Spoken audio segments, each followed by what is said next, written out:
Bengaluru's municipal body, the Bruhat Bengaluru Mahanagara Palike, has received approval from the state government to introduce a new garbage collection tax alongside the property tax. Under the new rules, commercial buildings will be charged Rs 200 per month and residential buildings will charge Rs 100 per month. Vacant plots will incur a fee of Rs 20 per square foot. Initially, the BBMP considered charging based on the amount of waste generated, proposing a detailed fee structure for commercial users based on the daily waste production.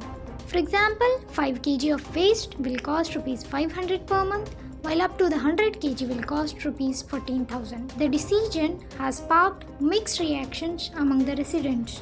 Dhananjaya from the Karnataka Home Buyers Forum expressed disappointment, criticizing BBMP for not maintaining the properties and solving the existing issues. Guruprasad Rotti from Basavanagudi questioned the new tax, noting that residents already pay contractors for the garbage collection. Conversely, Adarsh from Hoodi welcomed the decision, emphasizing the importance of proper implementation.